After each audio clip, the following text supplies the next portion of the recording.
Halo semuanya, selamat datang di podcast singkat kali ini. Saya Rival dan pada hari ini kita akan membahas tentang manajemen gudang yang efisien, tips untuk bisnis kecil.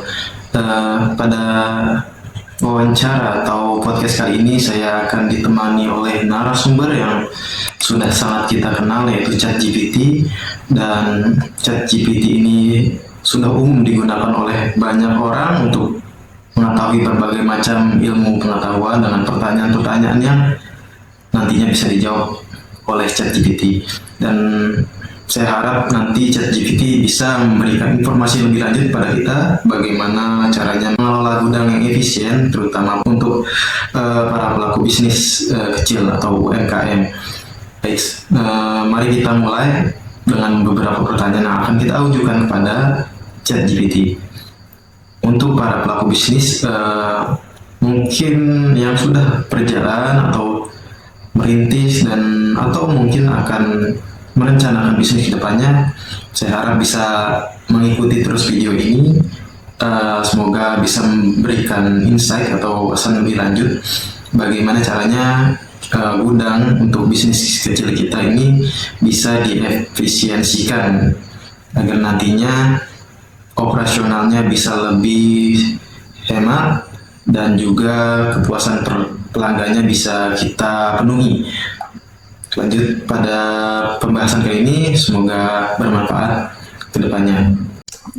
Baik, untuk pertanyaan pertama kita akan mulai dengan dasar yang perlu kita ketahui dalam manajemen gudang, yakni adalah prinsip utama dalam manajemen gudang yang efisien.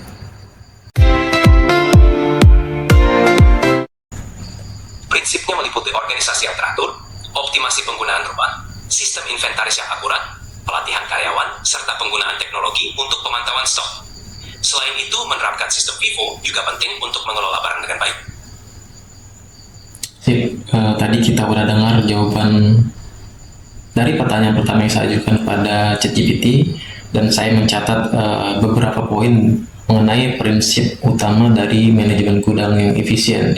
Yang pertama adalah organisasi yang teratur, kemudian yang berkaitan dengan tata letak adalah optimisasi dari penggunaan ruang, dan yang ketiga berkaitan dengan sistem inventaris yang akurat.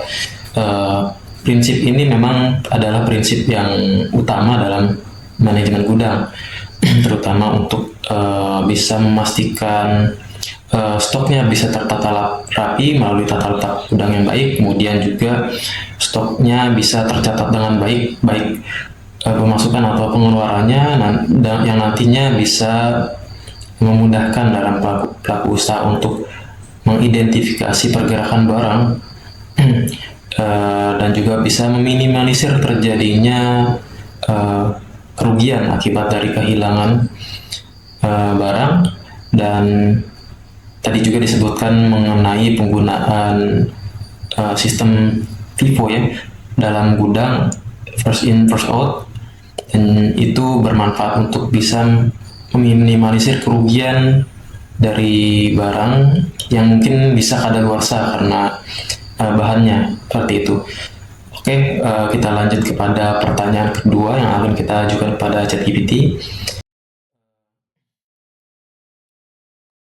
Langsung saja kita lanjut kepada pertanyaan kedua.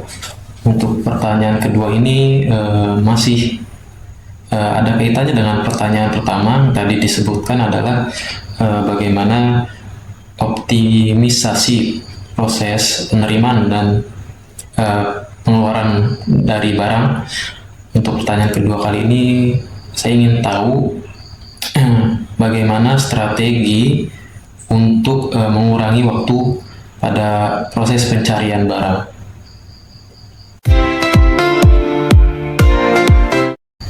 Untuk mengurangi waktu pencarian barang di gudang, beberapa strategi yang bisa diterapkan adalah: 1.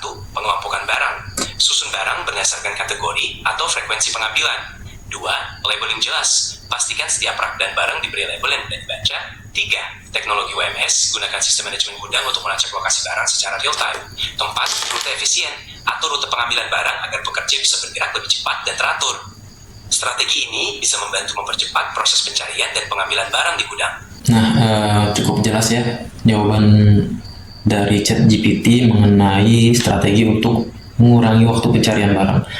Dan saya catat tadi adalah pengkategorian atau pengelompokan barang berdasarkan kategori, kemudian juga pemberian label yang mudah dibaca, dan dalam aplikasinya di pergudangan, apabila Anda sebagai pelaku bisnis memiliki rak atau tempat penyimpanan, baiknya diberikan label barang yang harus ditaruh di situ itu kategorinya apa, dan juga mungkin ada subkategori berdasarkan SKU bisa ditempelkan agar mudah terlihat, dan itu sangat bermanfaat untuk bisa mengurangi waktu pencarian barang. Nantinya bisa mengoptimalkan kinerja operasional dari bisnis yang akan kita jalani atau bisnis yang sedang kita jalani.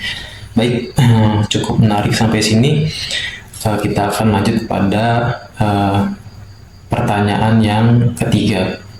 Dan untuk pertanyaan ketiga, saya akan coba bertanya yang mungkin pertanyaan ini mewakili para pelaku bisnis yang mungkin masih mengalami kebingungan untuk bagaimana memulai optimasi dari kinerja gudangnya agar bisa lebih efisien. Secara sederhana saja mungkin ya, karena video ini juga diperuntukkan bagi pelaku bisnis yang kecil, jadi mungkin bisa memberikan pencerahan bagaimana cara memulai optimasi sederhana dari manajemen gudang usaha kita. Bisnis kecil bisa memulai otomasi sederhana di gudang dengan langkah-langkah berikut. 1. Pakai software manajemen stok. Gunakan aplikasi sederhana untuk melacak stok secara digital. 2. Gunakan barcode. Melabeli produk dengan barcode untuk mempercepat proses penerimaan dan pengecekan barang. 3. Mulai dari proses yang paling penting. Fokus pada otomasi proses yang paling sering dilakukan dan memakan waktu. Dengan langkah sederhana ini, gudang bisa lebih efisien dan akurat. Nah, tadi kita udah dengar jawabannya bagaimana bisnis kecil bisa memulai optimasi sederhana pada gudangnya, dan salah diantaranya adalah penggunaan software sederhana, kemudian ada penggunaan barcode. Dan di sini saya juga mencari tahu software sederhana apa saja yang mungkin bisa dipakai oleh pelaku usaha kecil untuk diterapkan dalam manajemen gudangnya. Dan ChatGPT memberikan jawaban yang pertama adalah stock file. Ini memiliki keunggulan gratis, berbasis cloud, dan mudah digunakan dengan fitur utama manajemen stok, pelacakan barang, keluar masuk, dan laporan stok. Nah, ini platformnya browser, jadi bisa diakses di browser yang kita miliki, dan pastinya ini adalah software yang gratis dan mudah untuk digunakan oleh para pelaku bisnis. Dan untuk Anda semua bisa mencobanya, dicari stockpile, dan di sini ada juga info inventory yang cocok digunakan oleh pemula, namun bisa digunakan versi gratis dalam keterbatasannya. Kemudian ada Zoho Inventory dan lain sebagainya, kita bisa cari referensinya di internet ataupun Anda bisa mencobanya bertanya di ChatGPT. Baik, kita akan lanjut pada pertanyaan keempat. Pertanyaan ini mungkin menjadi sebuah kendala yang dihadapi oleh usaha kecil di mana mereka memiliki keterbatasan ruang gudang, tapi ada tuntutan untuk bisa menambah stok karena banyak permintaan. Dan di samping itu para pebisnis kecil tidak siap untuk menampung barang yang banyak dengan ketersediaan gudang yang mencukupi. Dan bagaimana cara kita sebagai pelaku bisnis kecil untuk menyiasatinya? Kita akan bertanya pada ChatGPT mengenai hal ini.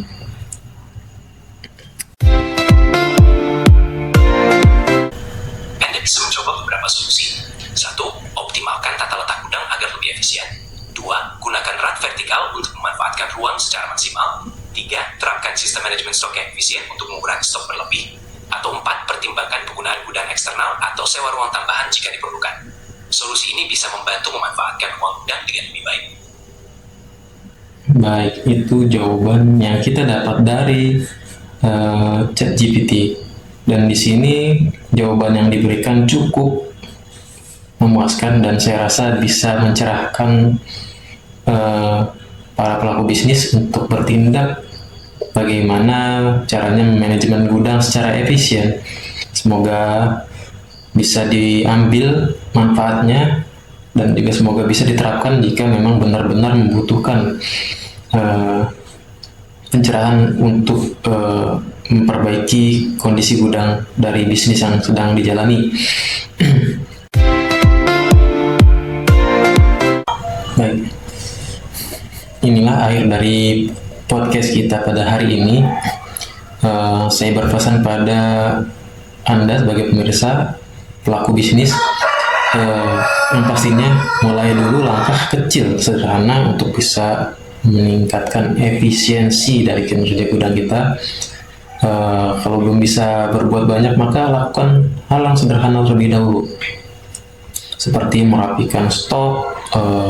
Kalau belum menempatkan stok secara rapi, maka dirapikan terlebih dahulu berdasarkan kategori, dan juga perlunya untuk memberikan label agar terlihat dan mudah dibaca, sehingga dalam proses pencarian barang atau penempatan bisa lebih mudah dan lebih efisien dari segi waktu.